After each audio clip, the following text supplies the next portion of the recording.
ప్రభునందు ప్రియమైన శ్రోతలకు వందనములు. ఈ పోడ్కాస్ట్ కార్యక్రమంనకు స్వాగతం.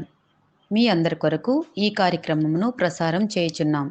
విని దైవాశీస్సులు పొందుకోగలరు. ప్రియమైన శ్రోతలకు మన ప్రభువైన యేసుక్రీస్తు నామములో శుభోదయం. శ్రోతలారా, ఎలాగున్నారు?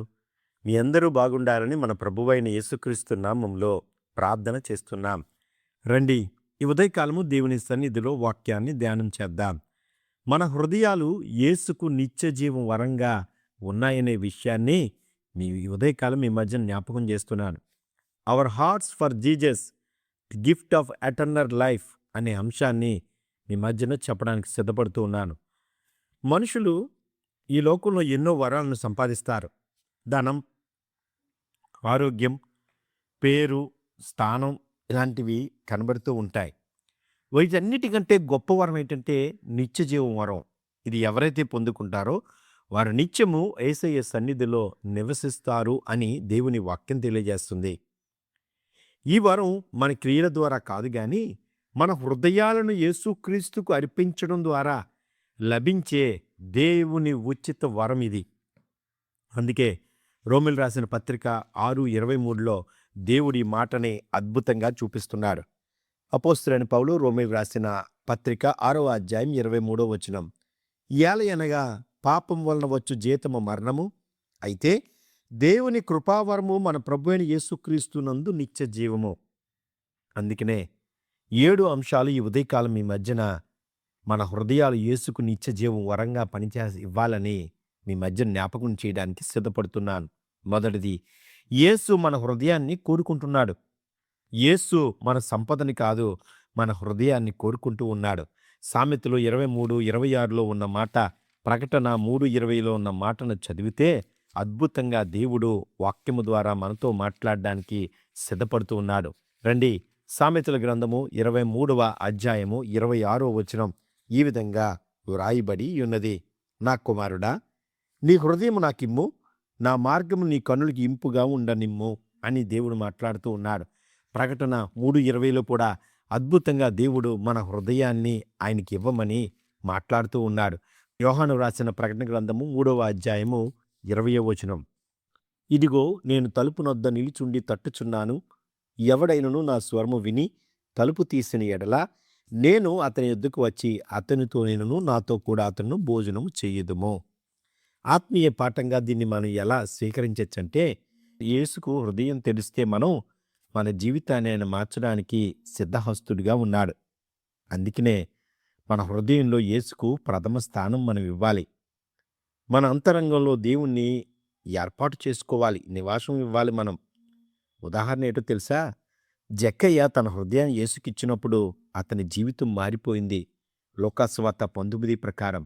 రెండవ అంశం, నిత్య జీవం దేవుడిచ్చే ఉచిత వరం అండి. నిత్య జీవం దేవుడిచ్చే ఉచిత వరం.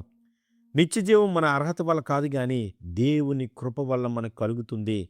యోహాను సువార్త 3:16లో ఎఫెసీయులకు రాసిన పత్రిక 2:8-9 ఈ విధంగా వ్రాయబడి ఉన్నవి. మీరు విశ్వాసము ద్వారా కృపచేతనే రక్షింపబడి ఉన్నారు. ఇది మీ వల్ల కలిగినది కాదు, దేవుని వరము. ఇది క్రియల వల్ల కలిగినది కాదు గాని ఎవడునూ అతిశయింపబడ వీలు లేదు అని దేవుని వాక్యం తెలియజేస్తుంది. అందుకే రక్షణ కొనుగోలు చేయలేమండి, విశ్వాసంతో దాన్ని స్వీకరించాలి. మన జీవితానికి ఎలా అన్వయించుకోవచ్చంటే, మన క్రియలపై కాదు, యేసుపై మనం ఆధారపడాలని ఈ వాక్యం మనకు బోధిస్తూ ఉంది. అందుకే రక్షణపై ధైర్యం, నిశ్చయతను దేవుడు మనకు కలుగజేశాడు. ఉదాహరణకి, సిలువపై ఉన్న దొంగ విశ్వాసంతో నిత్య జీవాన్ని పొందాడు.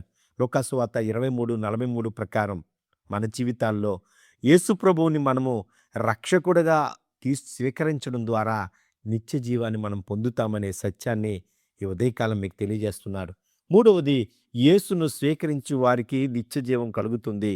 యేసు ప్రభువుని స్వీకరించిన వారే దేవుని పిల్లలు అవుతారు.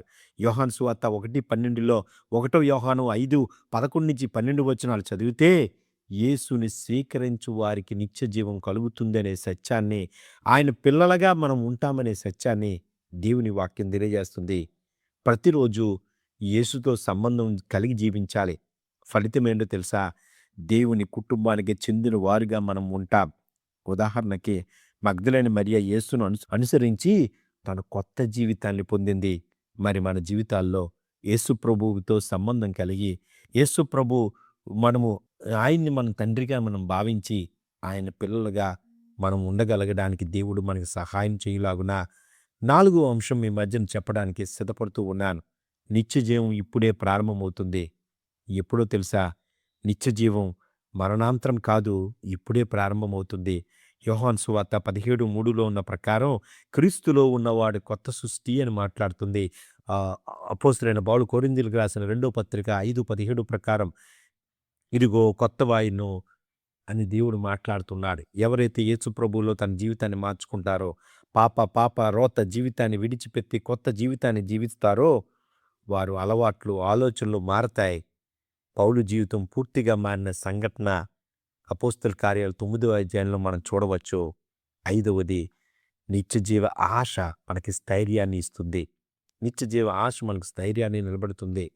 రోమీయులకు రాసిన పత్రిక 8:18 ప్రకారం అపోస్తలుడైన పౌలు కొరింథీయులకు రాసిన 2వ పత్రిక 4, 16, 17, 18 వచనాలు చదివితే ఈ లోక కష్టాలు తాత్కాలికమైనవి. మన జీవితానికి అన్వయించుకోవడానికి కష్టాల మధ్యన కూడా ఆశను కోల్పోకూడదని దేవుని వాక్యం మనకు తెలియజేస్తుంది.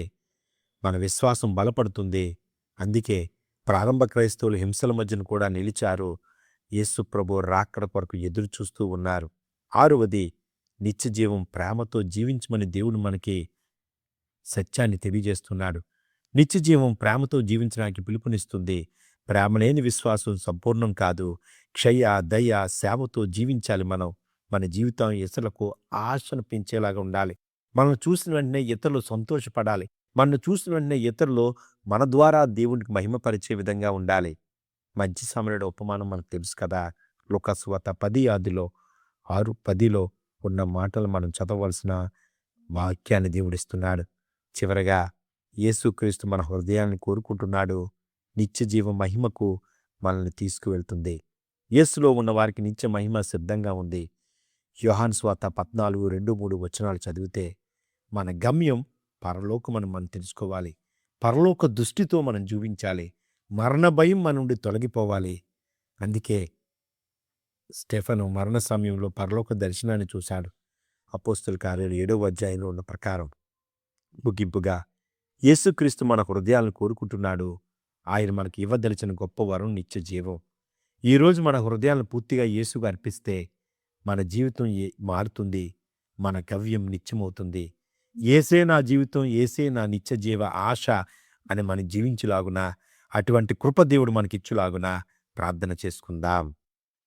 ఈ కార్యక్రమమును గూర్చి మీ సలహాలు మరియు మీ ప్రార్థనా అవసరతల కొరకు మమ్మను సంప్రదించవలసిన మా ఫోన్ నంబర్ 9448508503 మరియు ఈమెయిల్ ఐడి info@fibaonline.org. మా ఫోన్ నంబర్ మరొకసారి 9480585039. Email ID info@fibaonline.org.